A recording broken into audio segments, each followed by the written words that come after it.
Je vous présente Forêt astrologique, un pastel que j'ai réalisé environ 2 heures et je vais vous montrer toutes les étapes au cours de cette vidéo de 9 minutes. C'est au pastel sur un format 50-70 et je me suis bien amusé.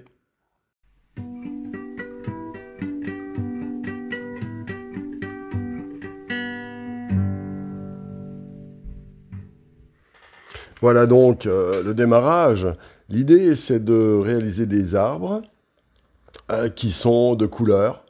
Un peu comme chaque planète a une couleur, Mars a la couleur rouge, Mercure le jaune, Vénus le vert, Jupiter le bleu, etc.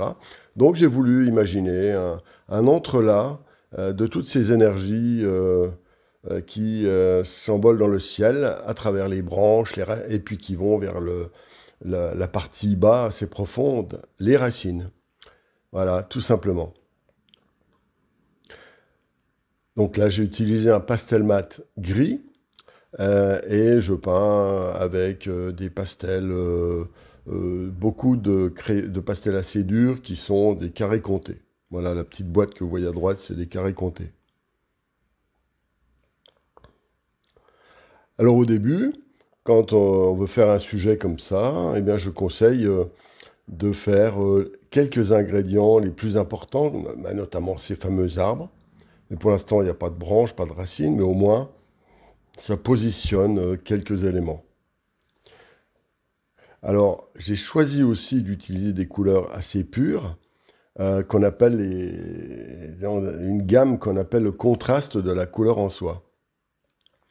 C'est-à-dire que lorsqu'on met des couleurs vives ensemble, elles se mettent à résonner, et finalement, elles s'anesthésient un petit peu. Voilà. Alors maintenant, bien sûr, pour qu'elles apparaissent vives, il faut que je crée un univers gris autour.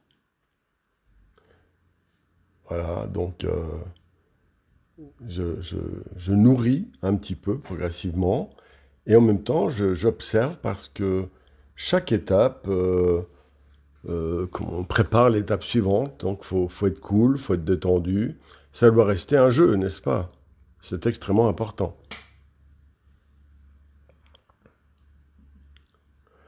Alors là, donc je commence à indiquer les contours, enfin l'extérieur. Alors là, par exemple, j'ai mis les couleurs vives, puis le noir, parce que si je fais l'inverse, évidemment, les couleurs vives seraient complètement déglinguées par le gris. Donc c'est une manière de préserver.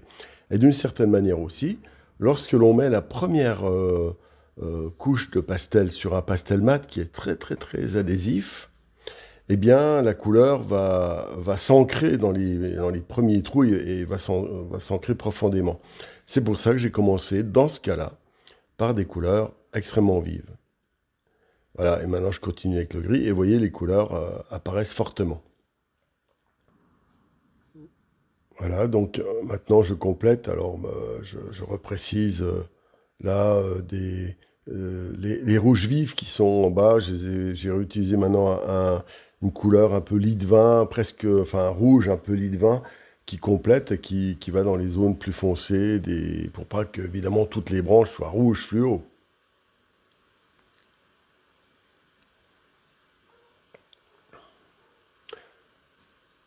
Voilà, maintenant j'indique les, les- les feuillages, les touches, etc. Qui vont créer les volumes.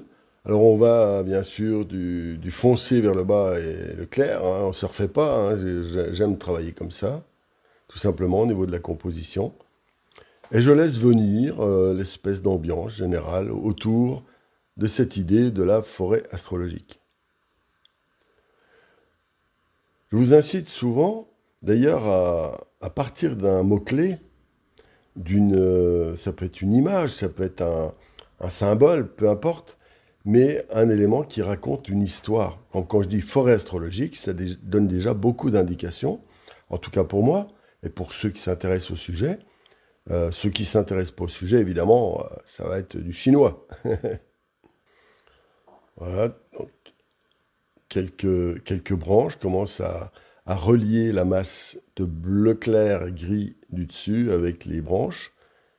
Et tout le travail va consister à créer une juste connexion entre le A, le beau, le haut, le bas, les racines, les branches, et que ce soit vivant et sympa, tout simplement. Je travaille beaucoup avec des bâtonnets, j'ai pas utilisé trop les crayons, mais cela dit, les crayons auraient pu aller très bien aussi, surtout notamment pour les petites parties fines, comme les branches, etc. Alors maintenant, je redonne à certains endroits des éclats de couleurs plus forts. Alors maintenant, je travaille avec une pierre noire assez grasse. Et vous avez vu, je protège la base donc du pastel avec un, un papier qui n'est pas sulfurisé. Ça peut être un papier sulfurisé, un papier plastifié, ou là, dans ce cas-là, c'est une vieille affiche pliée en deux. Voilà. Et comme elle est lisse, elle ne permet pas au pastel d'adhérer, et ce qui fait qu'on n'abîme pas ce qui est en dessous, tout simplement.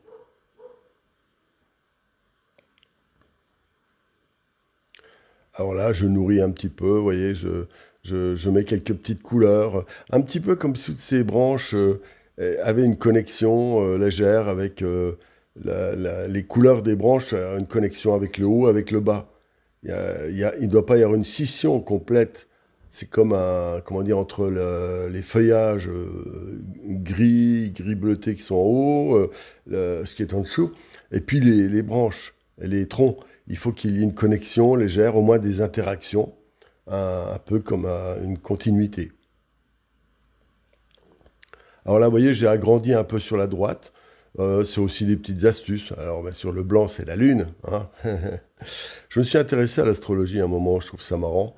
Et puis très très intelligent, curieusement. C'est une véritable science étrange, hein, mais qui donne qui nous emmène dans un univers très particulier, avec une cohérence poétique universelle qui dépasse ce que peut entreprendre le mental.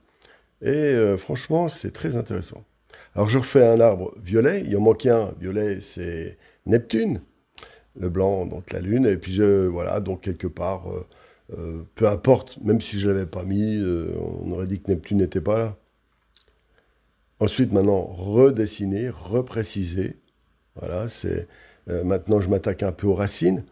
Alors je vous invite aussi, évidemment, quand vous faites un pastel et que bon, vous faites tout ensemble, hein, une espèce de mouvement d'ensemble, mais à la fin, la finition, je conseille d'aller du haut vers le bas, évidemment pour des raisons évidentes pour ne pas salir ce qui est en dessous. Si je commence à faire les racines et puis que je travaille les troncs, j'aurai forcément des pattes de mouche dans tous les sens qui vont nuire à la lisibilité du travail. Et puis ça va abîmer le travail simplement. Alors vous voyez, donc avec du gris, là c'est euh, une pierre noire assez grasse, je monte dans les valeurs foncées. Et plus je monte dans les valeurs foncées, et plus apparaissent les troncs de couleur. Et voilà la petite signature, on arrive au bout. Voilà. Et ben c'était une petite promenade dans l'espace et l'univers. Et puis, je me suis bien amusé, disais-je. Vous n'oubliez pas de vous abonner, levez le pouce bleu si ça vous a plu. Voilà la bonne photo. Et puis, à la prochaine fois. Prochaine vidéo.